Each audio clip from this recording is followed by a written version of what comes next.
Selamat pagi Bapak Ibu yang terkasih di dalam Tuhan. Saat ini kita kembali datang di hadapan Tuhan dan kita mau merenungkan firman-Nya. Mari kita berdoa. Bapa kami yang di surga, kami sekali lagi mengucap syukur atas anugerah Tuhan yang begitu indah pada pagi hari ini. Tuhan, sekali lagi hari ini kami mau belajar firman. Bimbing kami Tuhan dan tuntun kami untuk kami boleh semakin mengenal Tuhan.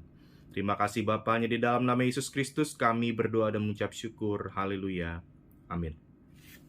Ya Bapak Ibu yang terkasih dalam Tuhan, nats yang diberikan pada hari ini yaitu terambil dari 2 Petrus 3 ayat 11 sampai yang 18. Saya akan bacakan bagi kita semua. 2 Petrus 3 ayat 11 sampai yang 18. Jadi, jika segala sesuatu ini akan hancur secara demikian, betapa suci dan salehnya kamu harus hidup, yaitu kamu yang menantikan dan mempercepat kedatangan hari Allah. Pada hari itu langit akan binasa dalam api dan unsur-unsur dunia akan hancur karena nyalanya. Tetapi sesuai dengan janjinya, kita menantikan langit yang baru dan bumi yang baru, di mana terdapat kebenaran.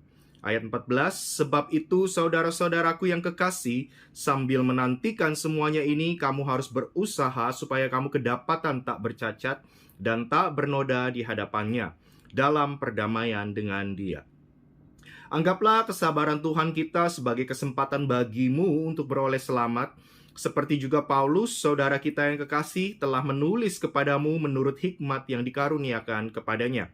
Hal itu dibuatnya dalam semua suratnya. Apabila ia berbicara tentang perkara-perkara ini, dalam surat-suratnya itu ada hal-hal yang sukar difahami, sehingga orang-orang yang tidak memahaminya dan tidak teguh dengan imannya memutarbalikannya menjadi kebinasaan mereka sendiri, sama seperti yang juga mereka buat dengan tulisan-tulisan yang lain.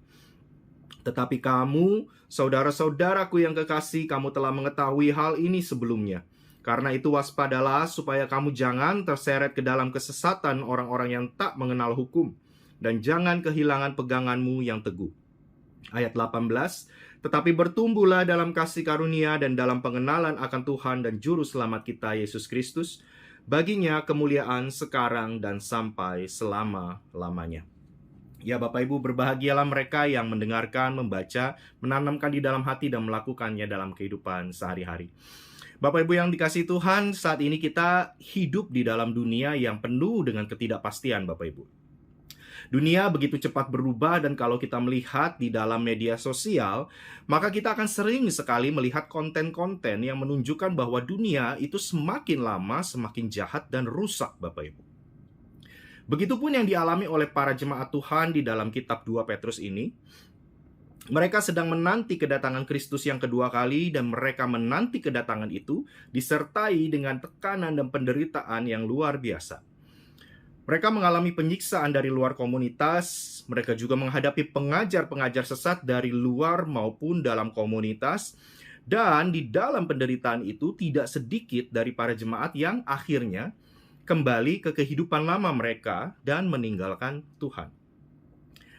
Di dalam pergumulan yang berat inilah akhirnya Petrus memberi pengharapan begitu ya, dan juga pengajaran yang tegas kepada para jemaat pada masa itu. Kalau Bapak Ibu melihat di ayat 10 sampai 13, Petrus menegaskan di sana tentang sebuah pengharapan besar bahwa suatu hari akan datang masanya di mana langit dan bumi yang baru, di mana terdapat kebenaran sesuai dengan janji Tuhan, dan itu ialah sesuatu yang pasti akan datang dan digenapi. Meskipun Bapak Ibu, dunia ini akhirnya hancur dan lenyap. Nah, di dalam pengharapan itulah lalu Petrus memberi pengajaran kepada para jemaat dan kita semua yang pastinya juga sedang menanti kedatangan Kristus yang kedua kali, untuk setidaknya melakukan 3 hal di dalam mengisi masa penantian sebagai jemaat Tuhan. Nah, yang pertama, kalau Bapak Ibu lihat dari ayat 11 sampai 14, di sana Petrus mengajak kita untuk mengisi masa penantian dengan apa? Yaitu dengan menjaga hidup suci dan saleh. Lalu yang kedua, kalau kita melihat di ayat 12 sampai 16, Petrus menekankan bagaimana Paulus hidup untuk mengambil bagian dan juga memberitakan firman Allah lewat surat-suratnya bagi orang lain, khususnya bagi para jemaat.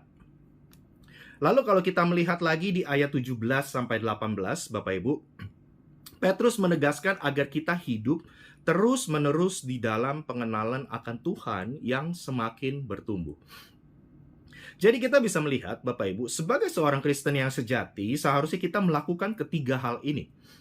Yaitu yang pertama, bertanggung jawab atas diri kita sendiri di dalam kekudusan.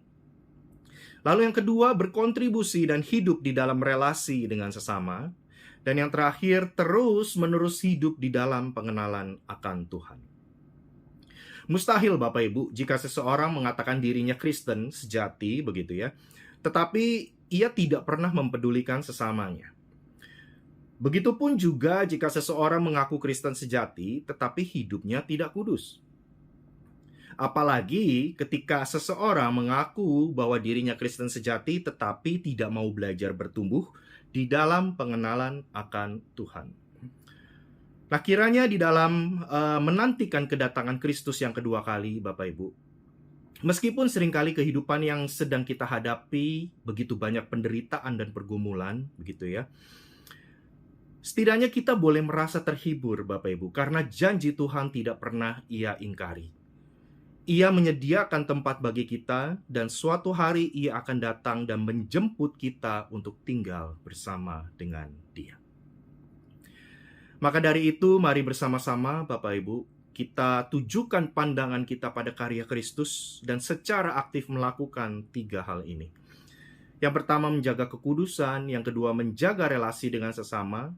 Dan yang ketiga, bertumbuh di dalam relasi bersama dengan Tuhan.